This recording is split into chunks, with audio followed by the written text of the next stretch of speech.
Hello, everyone.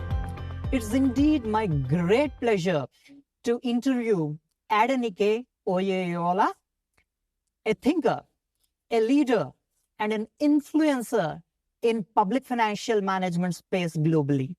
She has been practice manager for over past 5 years in the World Bank's global department dealing with public financial management, which also houses the PEFA Secretariat. Many of you possibly already know the contributions of Nike to the global PFM community. Nike, whenever I speak to you, I get clear, candid, and inspirational ideas, sometimes on even areas which could have divergent opinions.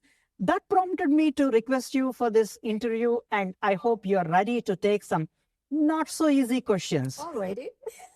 And answer them in your own candid way on a no-hold-bar expression. So, Nike, but I'll start with a easier, broader one. Can you briefly take us through your professional journey, the highs and lows, and what really kept you going as you reached this global leadership position in public financial management? Thanks very much, Srini, and it's really a pleasure to be part of this top PEFA. It's really a pleasure. So I started out as an accountant, a chartered accountant. I worked with Ernst & Young, and so, that's my starting point, an accountant. So I would usually introduce myself as an accountant, a financial management specialist, or governance specialist, but very importantly, a people person, passionate about staff development, a resource manager, helping people to build their career, to build their trust in themselves and the work that they're doing. So in the course of my 20 plus years in the World Bank, I've engaged in various countries, including 8 years experience in fragile conflict countries, civic countries. Which ones? So I lived and worked in South Sudan for 3 years, lived and worked in Afghanistan, in Somalia, and in South Sudan. And I would call this the peak of my PFM career because it gave me the opportunity to be able to work on several aspects of public financial management on the ground, working with external audits, on internal audits, but also on issues of budgeting, accounting, reporting, supporting the Ministry of Finance to develop a number of their public financial management work. So you asked about the highs and the lows. I guess all parts of the work is the highs, being able to achieve or work with a very strong team, support countries to achieve development is perhaps one of the things that really keeps me going in the course of my work.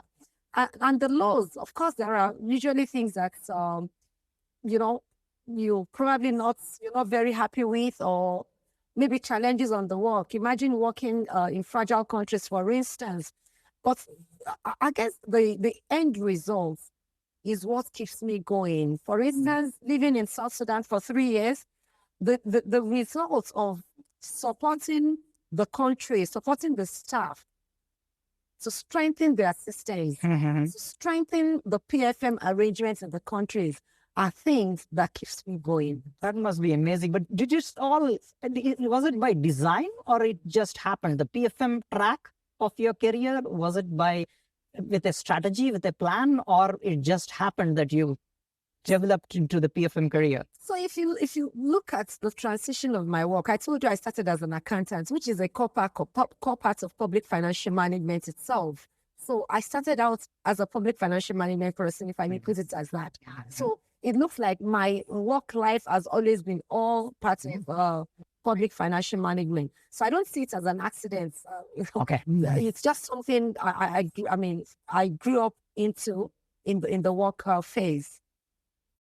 So Nike, that brings me to a fundamental question on terminology.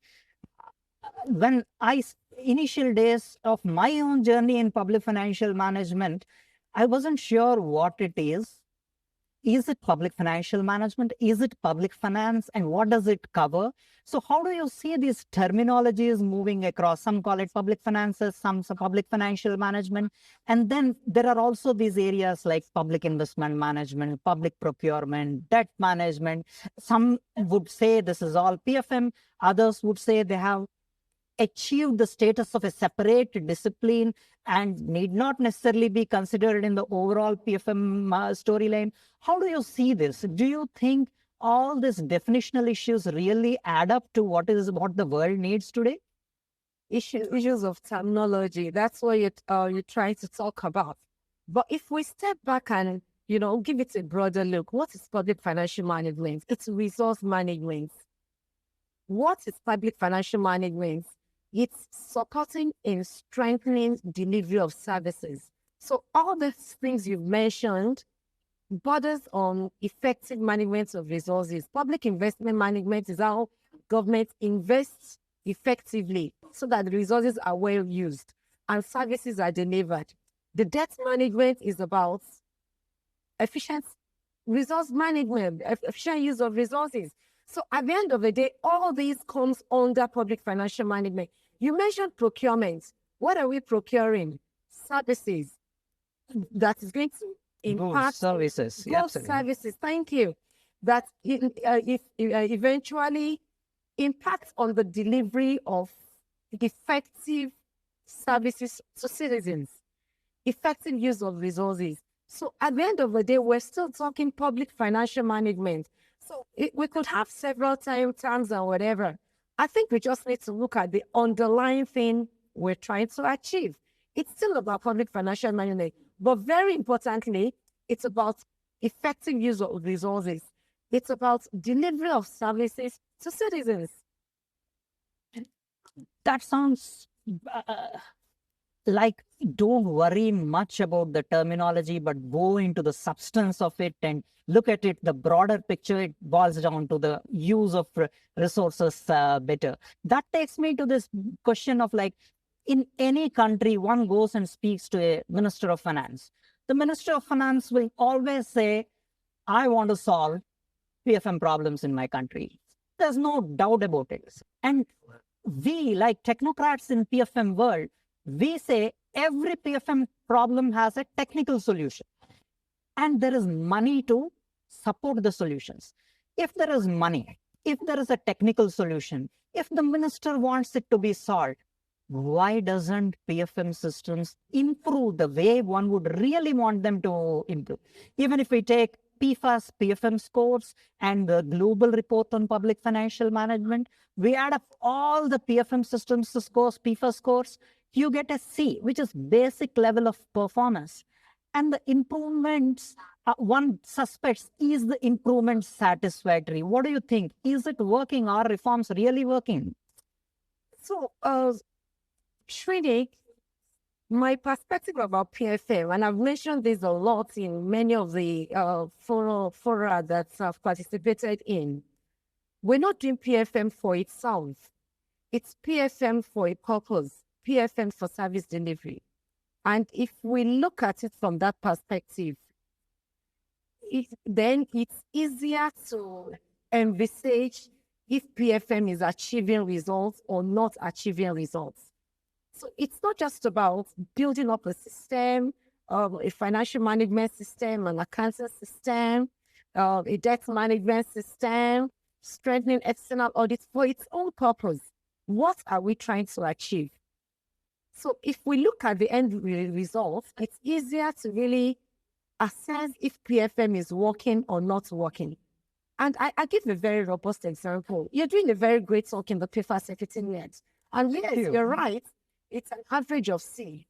But what we want to consider is, what are the plans coming out of an assessment?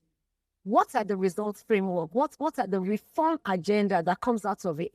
So the ability of the government to walk through these reform agendas, to walk through these plans and effectively implement it is core. So finally, if a country really implements the score, implements the recommendations, and do you think a country with every right step towards PFM reform would take the score from, say, C to A over a period of few years? Magical. It's not magical. But what's the essence of coming up with a reform agenda? We have a very robust framework. The 2016 framework, the climate, sub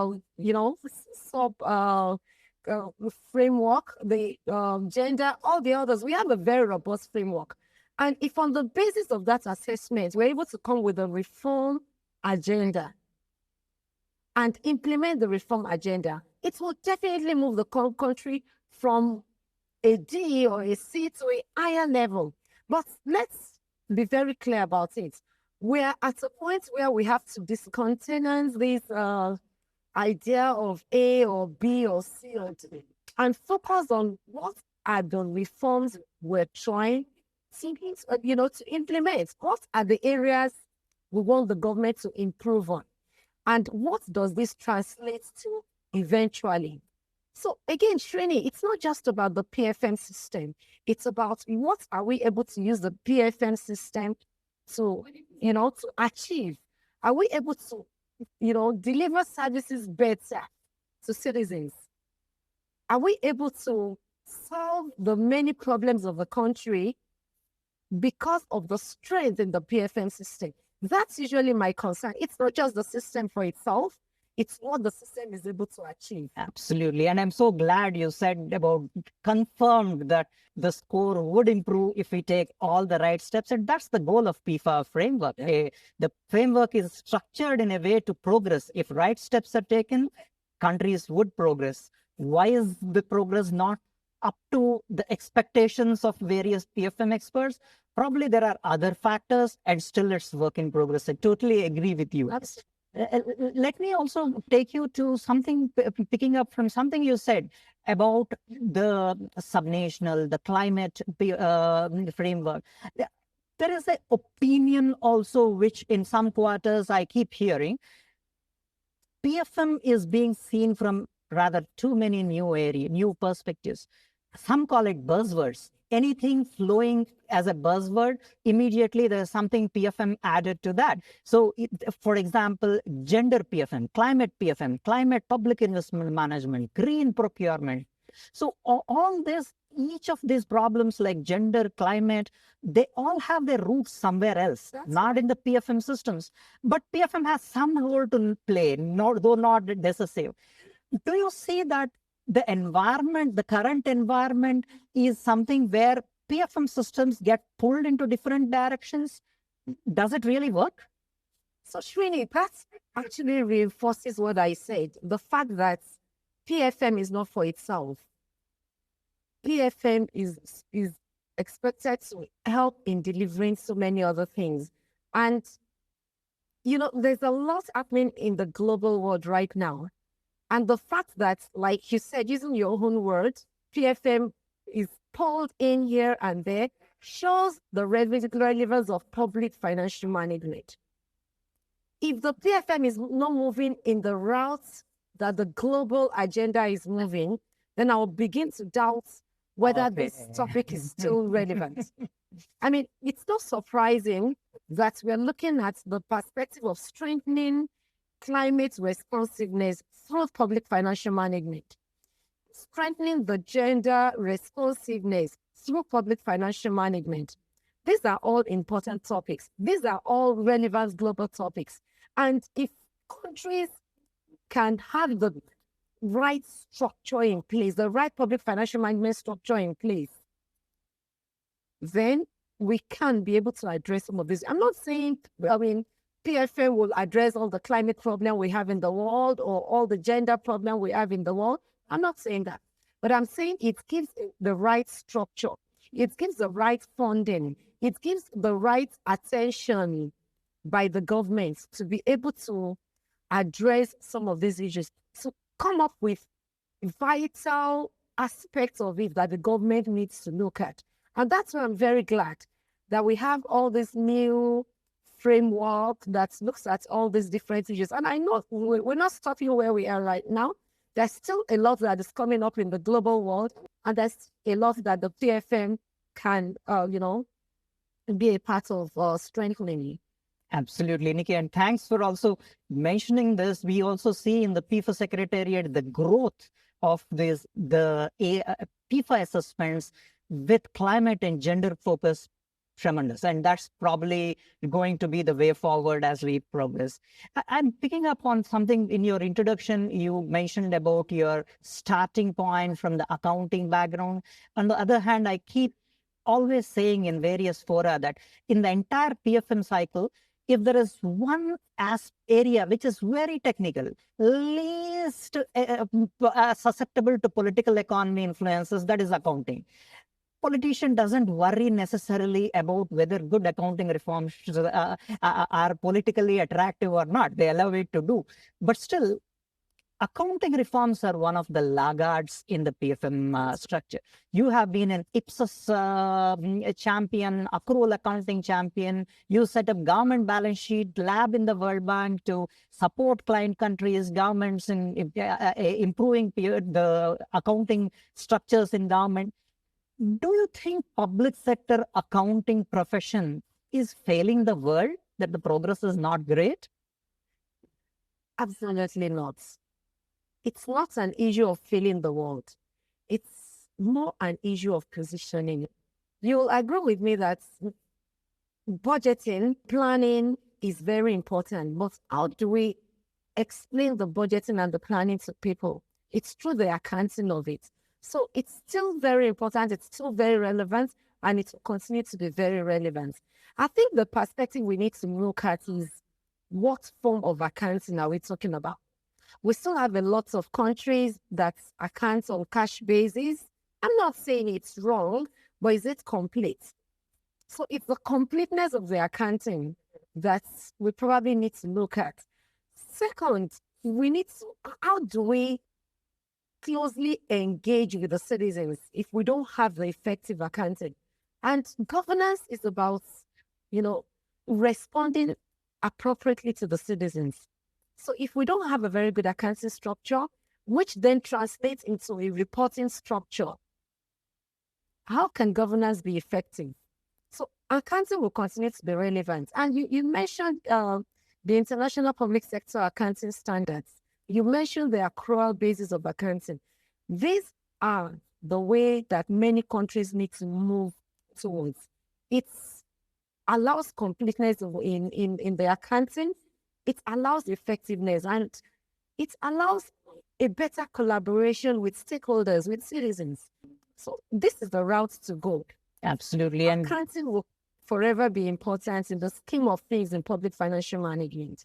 And I think at least in the recent times, things are progressing much better in the past on going to accrual accounting. And so that probably, hopefully in the times to come, we'll find that this is one of the areas which will be scoring high on PFM systems as the reforms are going up. Hopefully. And I mean, the team, the IFSAS team and the bank are working very strongly with countries.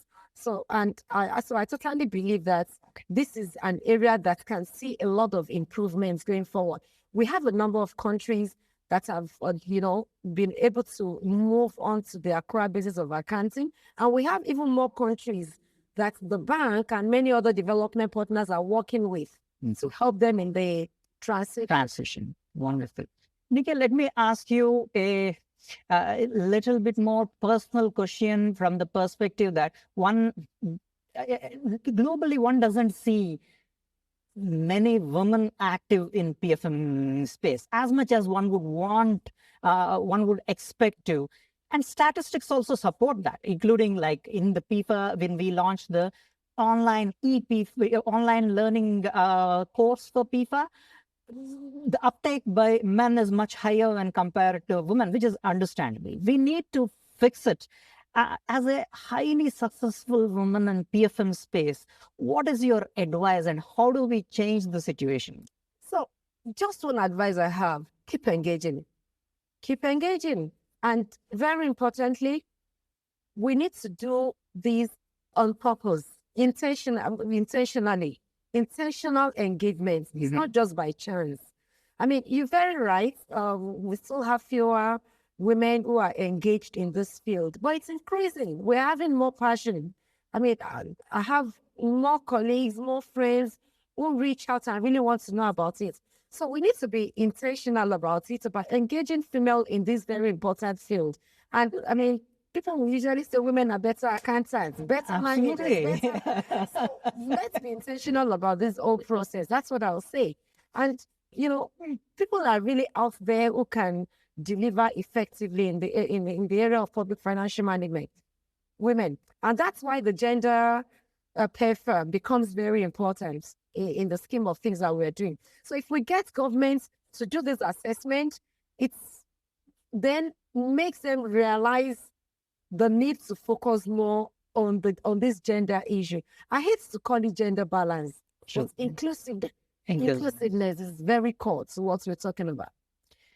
Thanks, Nikki. And a question on PEFA itself. So with many thanks to all the PEFA partners. So we just started on 1st June 2023. We started the new phase of PEFA program, PEFA Phase 6. PEFA is now 23-year-old. How do you want to see PEFA when it turns 30? What is your advice to global PFM community on PEFA? So there's a lot of space for us to show relevance, and not just because we want to show relevance, because there are aspects that we need to respond to global needs, to global demand. Mm-hmm. For instance, in the aspects of accountability and transparency, we need to do a further drill into that important topic. We need to do a further drill into that important topic. I know we have it as part of the 2016 framework, but there's a need to drill further into that core aspect. I mean, I would usually say issues of transparency will continue to be important. And as a PFM community, we need to really get it right. That's one. Secondly, is the issue of sustainability. I know we have a climate PEFA, but sustainability, financing, sustainability in aspects of so many things that we do in public financial management is an aspect we really need to look at. Perhaps an expansion of the climate PEFA that we currently have would be a very important thing we need to do. So you think PEFA is going to be as much successful at its 30th year now, or even more? I mean, it has no limitation. Absolutely. Thank you so much for saying that. That keeps evolving, and it's really trusted. Look at the number of partners that are working with us in the PEFA Secretariat. Look at the many more partners that want to engage. We've had people reach out. They want to be part of this work. And that is because people project. They really know that this is an agenda that is going to move us forward in many of the global topics all around the world. Wonderful. Thank you so much, Nikki. This has been such an exciting conversation. I'm sure it helped many of audience who are watching this interview, practitioners and thinkers to reflect on PFM systems. We in the PEFA Secretariat, we are passionate to work with all stakeholders to ensure that PFM systems globally are strong, resilient, green, adaptive, and they work for citizens. Thank you everyone for connecting. See you soon in our next PEFA events. Let's talk PFM. Let's think PFM. And let's fix PFM. Thank you. Thank you.